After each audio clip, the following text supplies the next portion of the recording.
istilahnya dia kekuatan itu hanya di senjata. Nah, itulah.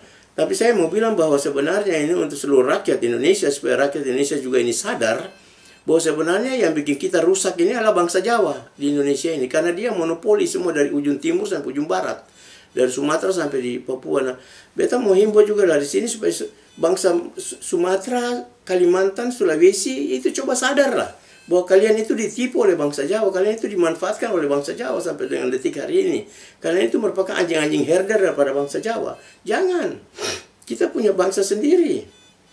Jangan kita mau ditipu oleh mereka, dan itu memang senjata mereka. Jadi ya, dan yang ketiga, memprotes keras, ya sudah itu stigmatisasi. Jadi sedikit-sedikit RMS, menyudutkan rakyat sedikit, ada salah sedikit RMS.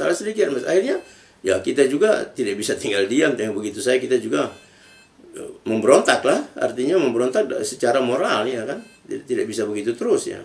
Nah, itu dia punya tujuan juga ya. Dan yang selanjutnya mengembalikan citra bangsa Maluku atau Alif Uruina Melanesia Barat sebagai kesatuan komunitas asli yang merdeka dan berdaulat sejak dulu kala, berkebudayaan khas dan berteritori jelas, serta mempunyai mekanisme kepemimpinan yang bertanggung jawab. Saya mau bilang begini, waktu Belanda itu menjajah Maluku, kan Maluku tidak berada di bawah Indonesia, atau tidak berada di bawah Jawa, atau di bawah Kalimantan, atau tidak ada. Nah, sesudah Belanda mengembalikan kita semua, waktu Belanda menyerah, dia seharusnya mengembalikan posisi masing-masing daerah itu kepada daerahnya sendiri. Entah itu mau lewat konferensi meja bundar ke apa, tetapi itu ditata berdasarkan yang sebenarnya. Nah, itulah negara Republik Indonesia Serikat itu sangat benar, karena itu untuk semua pihak. Nah, itu benar, dan itu jelas tertata di konferensi meja bundar dengan dia punya resolusi Dewan PBB itu yang tercantum. Nah, tetapi itulah, kita sangat sesalkan negara yang begitu indah diputar balikan oleh Insinyur Soekarno secara sepihak. Nah, itu cerita selanjutnya, ya kan. Padahal kalau mau tinggal dengan risih, itu orang semua berbahagia, karena semua punya hak yang sama di dalamnya. Tapi bangsa Jawa ini tidak mau begitu, dia mau monopoli memang. Dari dulu dia punya cerita, kalau kita lihat dia punya sejarah-sejarah kerajaan-kerajaan itu selalu sangat kedudukan dan sebagainya.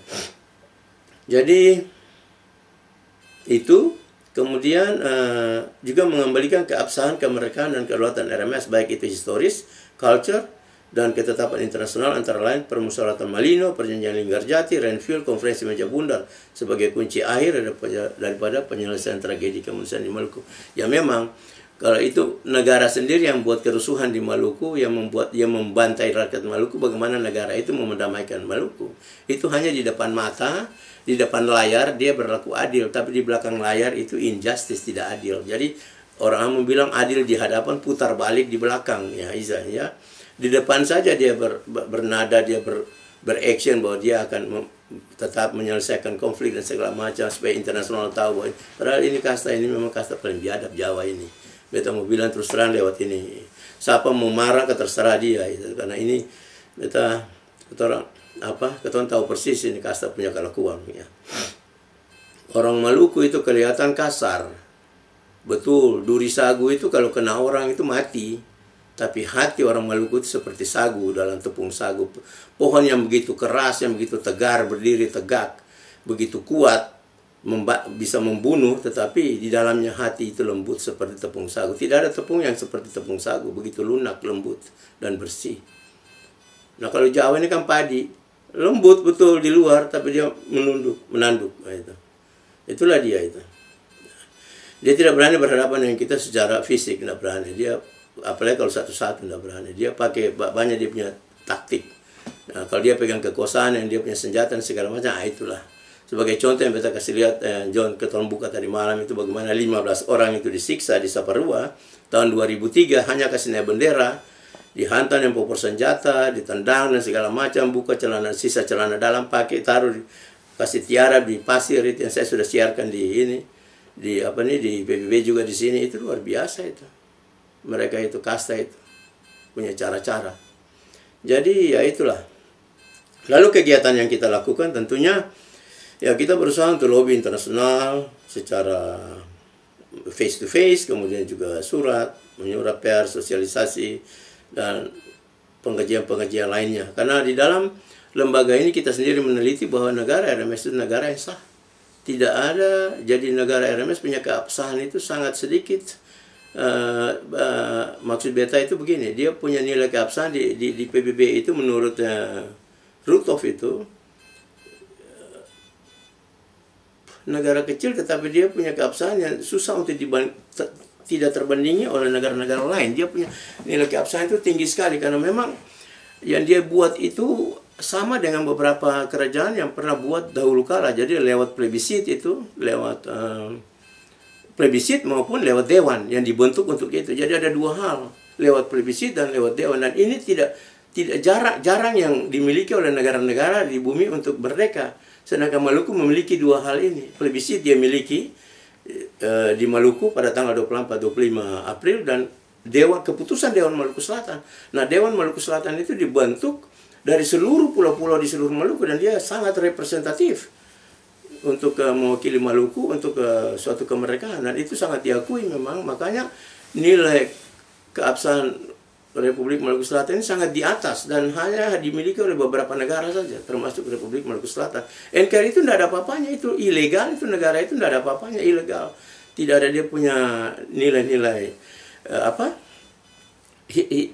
dia punya nilai-nilai hukum di badan PBB itu tidak ada karena dia merubah diri secara sepihak, unilateral. Jadi ya itulah kita mau bilang bahwa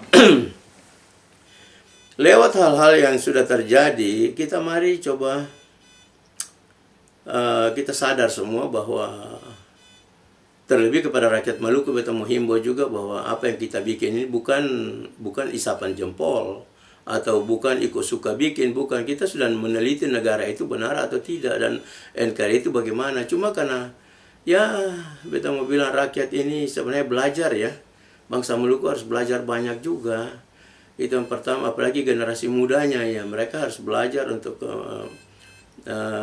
menentukan sikap bahwa karena ini sesuatu hal itu yang muncul di permukaan itu harus kita tahu itu benar atau tidak supaya kita bisa ikut. Kalau tidak benar jangan ikut, tapi beta mau bilang bahwa belajar dan itu merupakan modal motivasi untuk saudara bisa mengerti bahwa betul memang RMS itu dia benar. Tidak ada negara yang betul di bumi ini. Semua negara punya kekurangan. Tapi mari kita belajar supaya kita membentuk sesuatu yang sangat berguna bagi kita punya masyarakat dan kita mempunyai batu loncatan atau batu titian itu dari kita punya negara sendiri dan itu self determinasi yang sudah dilakukan tanggal 24-25 itulah dia merupakan dasar terbentuknya suatu negara. Jadi karena lewat plebisit itu diadakan self determinasi dengan ditunjang oleh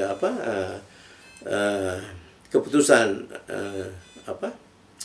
Konferensi Meja Bundar pasal 2.1 dan 2.2 itu, nah itu di situ dan dengan keputusan Dewan Maluku Selatan 11 Maret tahun 67 maka terbentuklah negara Republik Maluku Selatan dan itu sah di mata internasional.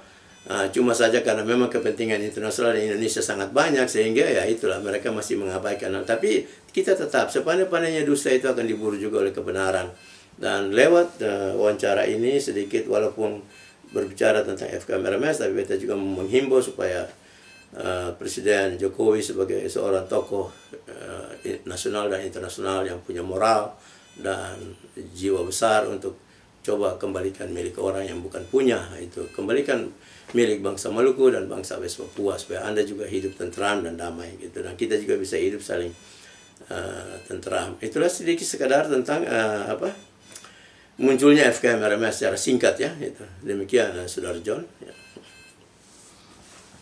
Terima kasih.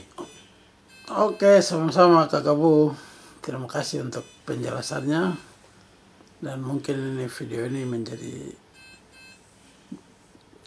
arsip untuk generasi yang akan datang bisa lihat. Oke, baik. Oke, terima kasih lagi Kak Kabu. Dan video ini akan di-sharing ke publik untuk semua lihat. Kita mau untuk tutup itu dengan ketemu pun salut dulu. Mena. Muria. Mena. Muria. Mena. Muria. Oke. Terima kasih. Yuk. Oke.